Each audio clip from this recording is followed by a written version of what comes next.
Our gospel reading for this morning comes to us from the Gospel of Luke, chapter 15, verses 11 through 32.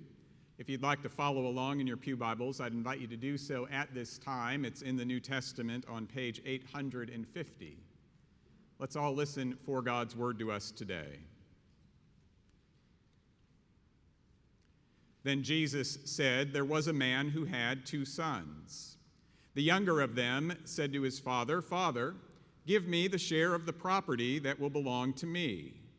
So he divided his property between them. A few days later, the younger son gathered all he had and traveled to a distant country, and there he squandered his property in dissolute living. When he had spent everything, a severe famine took place throughout that country, and he began to be in need. So he went and hired himself out to one of the citizens of that country, who sent him to his fields to feed the pigs. He would gladly have filled himself with the pods that the pigs were eating, and no one gave him anything.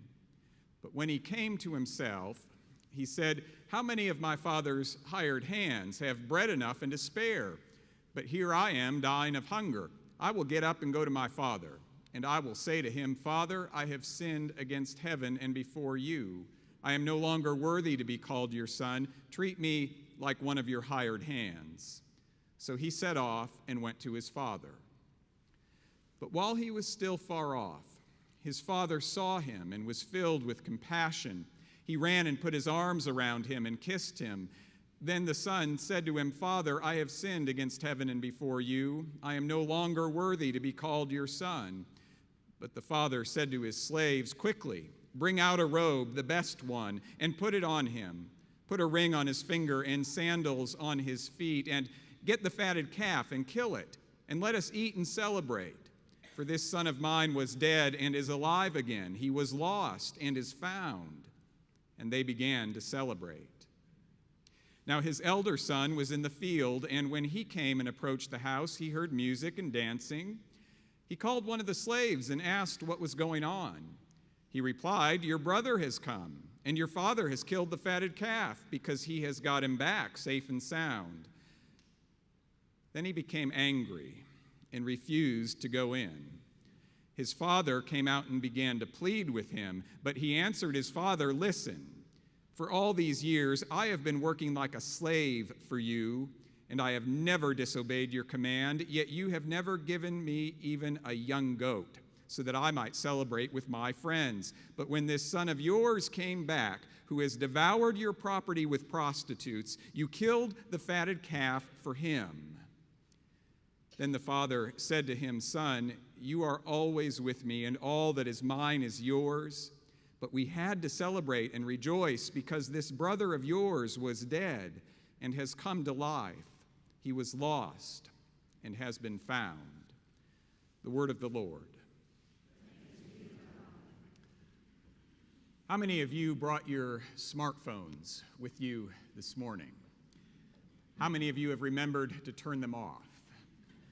Don't be embarrassed. Don't be embarrassed. This is not a public service announcement. I do want you to think about your smartphone as we begin our sermon. If you have a smartphone, and if it's silent right now, how long will it be, do you think, before you turn it on and check it after worship is done? Will anybody do it during the benediction today? How many of you will wait until you get out to your car? How many of you will wait until you make it home before you check your phone? Or is all of that wishful thinking because there are any number of you right now who have your phone sitting right next to you and it's silenced and you plan to check it a few times during the sermon this morning? Don't answer that, please. Know that these questions do not come with judgment at all. My smartphone is sitting in the sacristy right now, and when I return to the sacristy after worship is done, I will check it to make sure that no new texts have arrived, no voicemail has come in, and I I tell myself I need to do this because it's my job, and who knows? Someone may need to reach me. Someone on staff may need to reach me, and they're not here close by, and the easiest way to communicate is to text it to me. It doesn't happen often, but sometimes it happens, so I need to check it very frequently. I need to check that phone. How often do I really need to check my phone? How often do you really need to check yours? This is not an anti-smartphone sermon this morning. I'm just wondering, I'm wondering what it means to be connected in our world today. That's the question I would like to explore with you this morning. What does it mean to be connected? It is perhaps one of the most important questions for our day and time. As one recent article in the New York Times put it, America is suffering from an epidemic of loneliness. According to a recent large-scale survey from the health provider Cigna, most Americans suffer from strong feelings of loneliness and a lack of significance in their relationships. Nearly half say that they sometimes or always feel alone or left out. 13% of Americans say that 0 people know them well. In an age where more people out there are lonelier than ever, what does it mean to be connected? A few years ago, I sat down at a restaurant with my family, and there's a family of 4 at a table nearby. This family was father, mother, daughter, and son. Kids are, maybe 10 and 13 years old. What was that family doing? Were they talking with each other, laughing with each other, arguing with each other? No, you know exactly what they were doing. Every single one of them had their head buried in their phone at that table. One of them was playing a game, another was texting somebody. This is quality family time in the second decade of the 21st century, right? Now, it's easy to sit in judgment of that family, but please don't misunderstand. I read an article a while back that described, if you will, a study about smartphones. And this study looked at the area of the brain that was energized when our smartphones make a sound. Do you know what part of the brain it is? Not the part that has to do with addiction. It's the part that has to do with love. With love. What does it mean to be connected? This is not a modern question. It is an age-old question, and it's one of the questions behind our parable for today. Jesus begins, there was a man who had 2 sons. Immediately, we have connections. Connections that transcend geography and gender, race and culture, class and time. And then, according to Jesus, disconnection. The younger of them said to his father, "Father, give me the share of the property that will belong to me." That's not just the younger son being impolite or greedy. In that day, it was the equivalent of the younger son telling his father, "Dad, I wish you were dead." And you know how this story goes. Younger son disappears. Father thinks he's gone forever. But after the younger child has wasted his father's money, he begins to get hungry. And so the younger son decides to humble himself and return back home. Now, what's he looking for when he comes home? Food, right? According to the text, he's looking for food. But I think at a deeper level, what that younger child is truly searching for is connection. Do you know anything about this? About what it's like to be in the same family with someone, to love someone, to grow up with someone, and even though you're in the same family, you still hunger for a deeper, more authentic connection. A number of years ago, Jean Jeffrey Geetson wrote a brief essay reminiscing about her father. She said that when she was young, she was very close to her father. The times that she experienced this closeness the most was when they would have big family gatherings with all the aunts and uncles and cousins coming, and at some point, someone would pull out the old record player and put on polka records, and the family would dance. Eventually, somebody would put on the beer barrel polka, and when the music of the beer barrel polka played, her father would come up to her, tap her on the shoulder, and say, "I believe this is our dance." And she would dance with her father. One time, though, when she was a teenager and in a mood, the beer barrel polka began to play, and her father tapped her on the shoulder and said, "I believe this is our dance." And she snapped back at him, "Don't touch me. Leave me alone." And her father turned away and did not ask her to dance again. Our relationship was difficult all through my teen years, she wrote. When I would come home late from a date, my father would be sitting there in his chair, half asleep, wearing an old bathrobe. I would snarl at him, "What do you think you're doing?" He would look at me with sad eyes and say, "I was just waiting on you." When I went away to college, I was so glad to get out of his house and away from him, and for years, she says, I never communicated with him. But as I grew older, I began to miss him. One day, I decided to go to the next family gathering, and when I was there, somebody put on the beer barrel polka. Then, she says, years of inward and outward struggle culminated in the moment when I drew a deep breath, walked over to my father, tapped him on the shoulder, and said, "I believe this is our dance." And he said, "Oh yes, I've been waiting on you."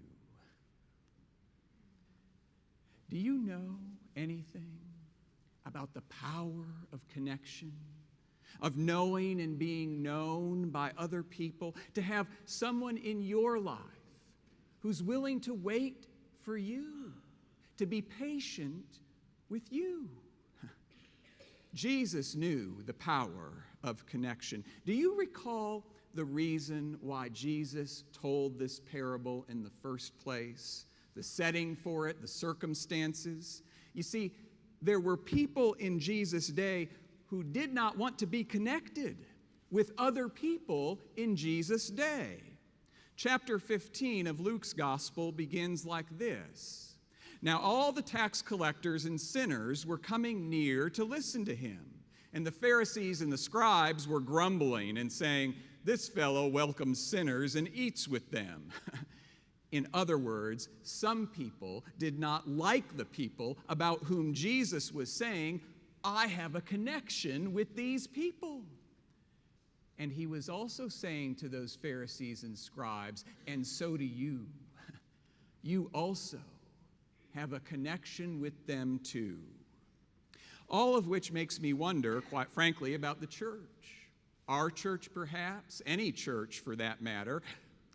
I wonder if one of the greatest gifts that the church can give to the world is to show the world what it truly means to be connected.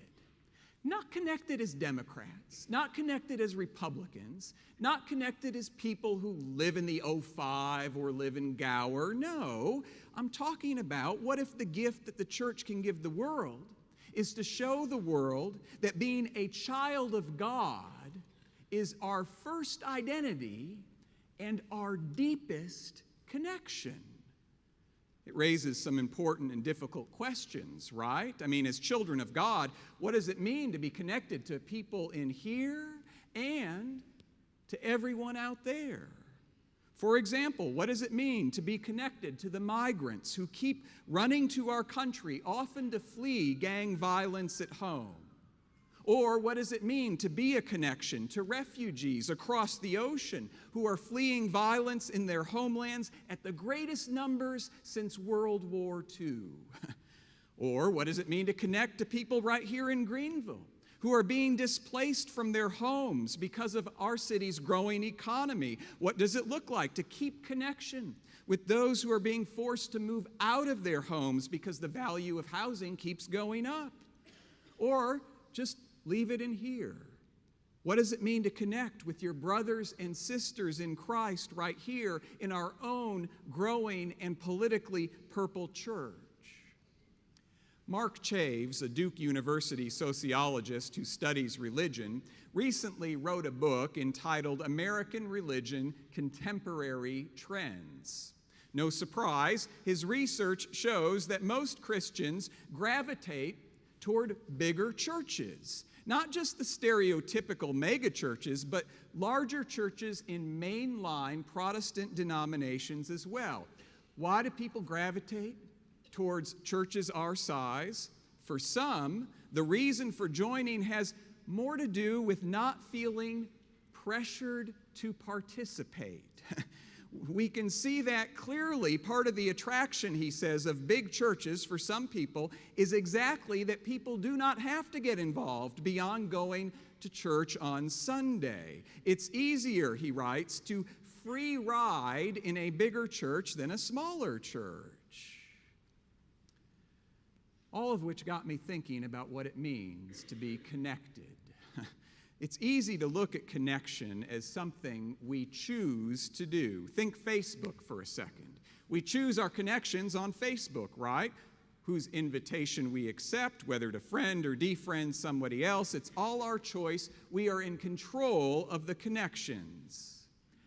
I'm just not so sure that's what it means to be Christ's disciple. What if being a disciple of Jesus does not begin with the choices we make? What if it begins first and foremost with God choosing us? Or even more to the point, about God choosing us and calling us? What if, when it comes to connection, the deeper and more important question is simply this: by choosing me to be a disciple of Jesus, what is God calling me to do?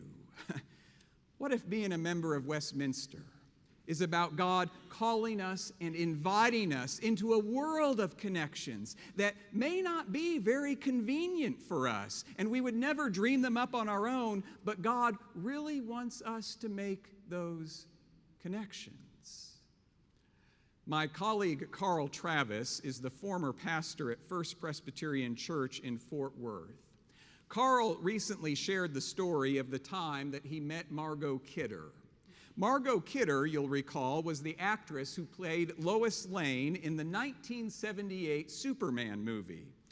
She died last year at the age of 69, and her life, very sadly, was not a Hollywood fairy tale.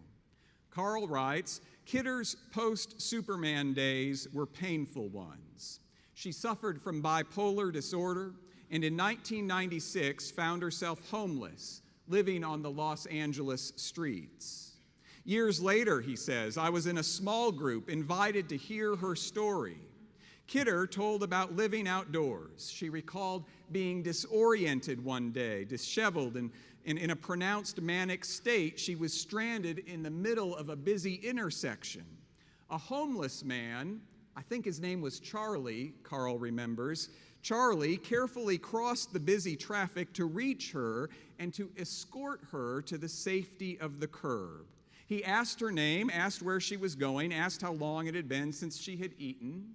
This Good Samaritan then took her to an underpass where he introduced her to others, dozens of people also experiencing homelessness. That night, he made sure that Margot Kidder had a cardboard box to protect her from the elements. In the morning, he went to McDonald's to pick up yesterday's leftovers.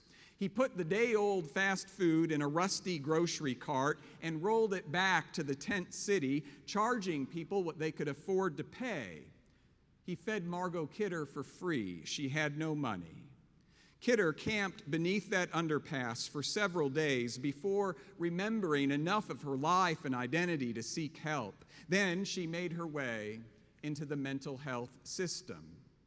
After Kidder was done with her remarks, Carl Travis says he waited for the right moment and then introduced himself. I'm a minister, he said to her. Will you please tell me about God? She offered that she was not a particularly religious person. Like so many people asked about God, she heard me asking instead about religion, Carl writes. Church people, Kidder thought, are so often judgmental. Still, she went on, Charlie had rescued and cared for her, she reflected on how, if God exists, she expected that God might look something like Charlie, might act like Charlie. He had been for her security in a time of danger, certainty in a time of disorientation. Yes, she said, this is how God would behave. What if being connected in our day and age for every person in this room means something as simple as showing the world how God would behave? I say something as simple. It's not that simple, is it? According to Jesus, we don't follow a God who points a finger at the prodigal. We follow a God who throws parties for the prodigal. And it's the party in this parable that upends the older brother's world. The very idea that his dad would throw a party for his younger brother makes him so angry he wants to sever his connection with them both. Listen, he says to his father, for all these years I have been working like a slave, not like a son, like a slave for you, and I have never disobeyed your command. But when this son of yours came back, who has devoured your property with prostitutes, you killed the fatted calf for him. And do you recall how the father responds? Son, you are always with me, and all that is mine is yours. But we had to celebrate and rejoice because this brother of yours was dead and has come to life, was lost and is found. Did you catch the distinction? The older brother says, this son of yours. The father replies, this brother of yours. There is no severing of the connection. His father won't let him do it. In other words, God is throwing a party, but God isn't going to throw that party on our terms. God's throwing a party on God's terms. And one of the terms is that when it comes to God's children, no matter who they are, no matter what they've done, God is determined to get God's children connected once again. So, the parable ends with the father standing outside with his older child, asking that child to please join the party. Have you ever felt like that older brother before? Can you tell that I'm the oldest in my family by the amount of energy that I give to that? Have you ever felt like you were standing outside and God wanted you to join the party and you were reluctant to join the party? Let me ask you something. How do you think this parable ends? Jesus does not tell us what that older son does. I was teaching a class once on this parable, and I asked the class, write down how you think this story ends. Some of them said that the older boy swallows his pride and goes and joins the party. Some of them said, no. He walks away from his dad still in a huff. One of the people in the class wrote on his paper that the father gets sick and tired of both of his boys and decides to give his inheritance to Habitat for Humanity. It's a fun question. What would the older brother do? It's not the most important question. The most important question is what you and I will do. We who have been chosen by God, claimed and loved and called by God to show the world God's hands and God's heart and everything about God, to show the world what God is like. In this city, in this church, in our very own families, there are connections that God wants us to mend, to make, to rebuild, to strengthen, to forge, and it's not going to be easy. Rebuilding a connection might mean swallowing our pride, forgiving somebody who deeply wounded us, even if that person won't admit to it. Connecting might mean stepping outside of our comfort zone and working to establish relationships with people who do not look like us or think like us, people who are not educated like us, but they do not live too far from us. It's not an easy thing to do, but here's the thing. According to Jesus, these are the places where God is throwing a party. So what are you going to do? Are you going to the party? I'm not sure I want to go. I mean, I want to go, but I'm not sure I want to go. You know, it's sometimes easier to do things with people you know and love. I'll make you a deal. If you go to the party, I'll go to the party.